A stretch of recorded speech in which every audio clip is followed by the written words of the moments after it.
Why do so many new sales hires fail in Japan before they even get started?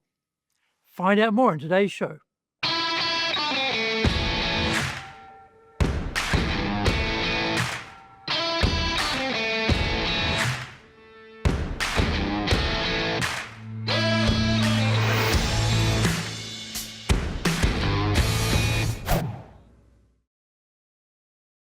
Welcome back to year 7 of the Cutting Edge Japan Business Show, which we release every Monday. I'm your host, Dr. Greg Story, Dale Carnegie Award-winning franchise owner, master trainer, president of Dale Carnegie Tokyo Training, and 3-time best-selling author. Bringing the show to you from our High Performance Center in Akasaka in Minato-ku, the business center of Tokyo. Why the cutting edge? We are here to win in business in Japan.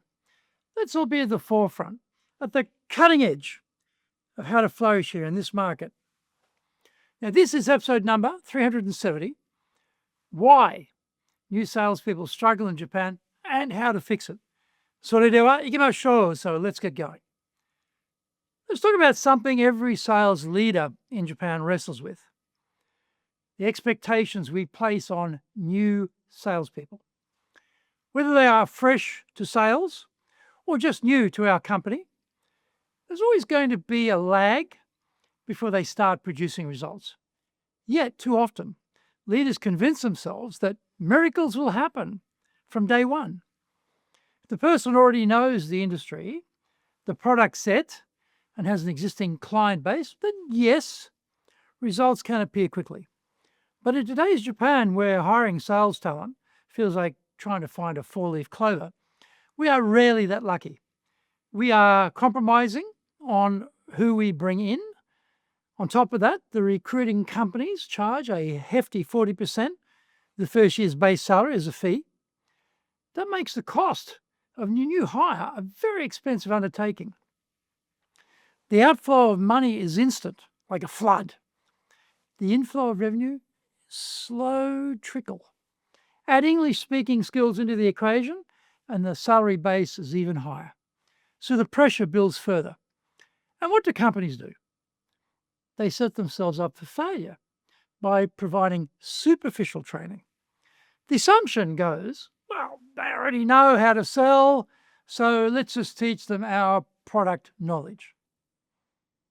Maybe throw in 2 or 3 client visits with the sales manager to show them the ropes. And then we expect magic. Here's the problem. Very few Japanese salespeople have ever been trained in how to sell, full stop. They typically enter a company, receive a microscopic amount of on-the-job training, OJT, and then must figure the rest out for themselves. That is the talent pool we are hiring from. If we're serious, the smartest move is to send them off to professional sales training.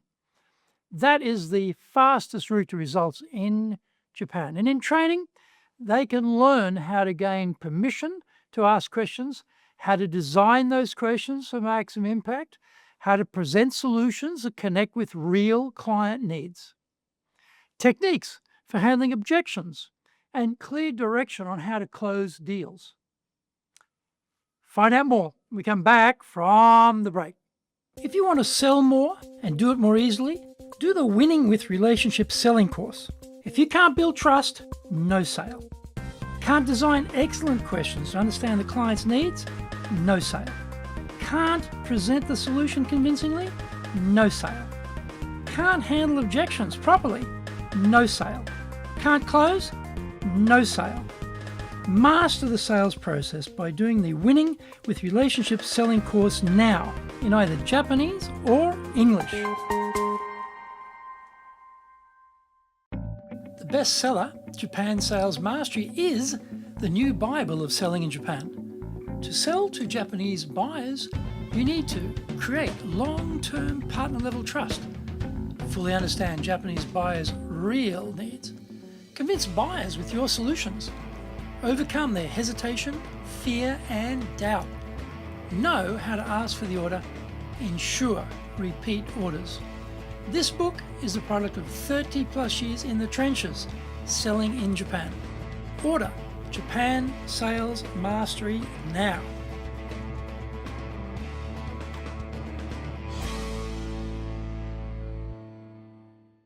Welcome back. Think about this. The vast majority of Japanese salespeople never ask qualifying questions. None.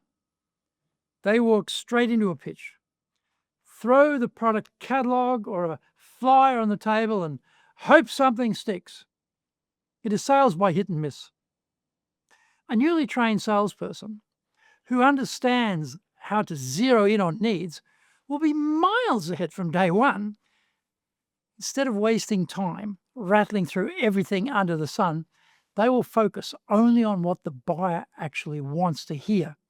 And they will use that precious meeting time for more effective results.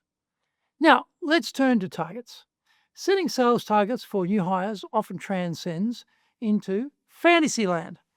A sales leader plucks a number from the air with no science behind it and then pressures the newcomer to achieve it.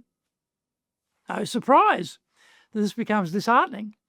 For someone in their first year, the mountain is often set way too high. We decided to take a more scientific approach. We created a big spreadsheet. Down the left-hand side, we list all of the salespeople. Across the top, we map every quarter since they joined.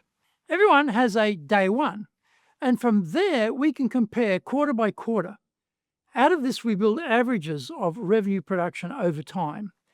That gives us a realistic expectation for year one, year two, and beyond. When we know what performance is truly realistic in year one, it allows us to reduce unnecessary pressure. Instead, we can focus on encouragement and development. That matters because recruiting is only half the battle. The other half is retention. If we pile on too much pressure in the early days, the salesperson starts to believe they cannot succeed here, and they quit. At that stage, they may have already built some product knowledge, gained substantial sales training, and established relationships with clients. Losing them is not just losing a person, it's losing an investment. It hurts financially, it hurts the team's stability, and it damages how clients view our reliability. I know this pain firsthand. Recently, I lost someone in exactly that way. They walked out the door with their training, their knowledge, and their client base. And to add salt into the wound, they became our competitor. That one still stings. So what is the answer? Bring some science into your expectations. Back it with real professional training and layer it with positive encouragement so that new hires feel they can succeed. None of this is complicated. None of it is revolutionary. It is the obvious stuff. The only question left is, are you actually doing it? I hope you enjoyed today's show, and so please subscribe on YouTube. Share it with your family, friends, and colleagues. Become a regular. Hit the little bell icon to receive update notifications. Our website details are on screen now, www.dale-carnegie.cojp. It's packed with value, so certainly check it out. We try to offer as much value as possible, so you might also enjoy our other shows. In fact, we are releasing content 6 days a week.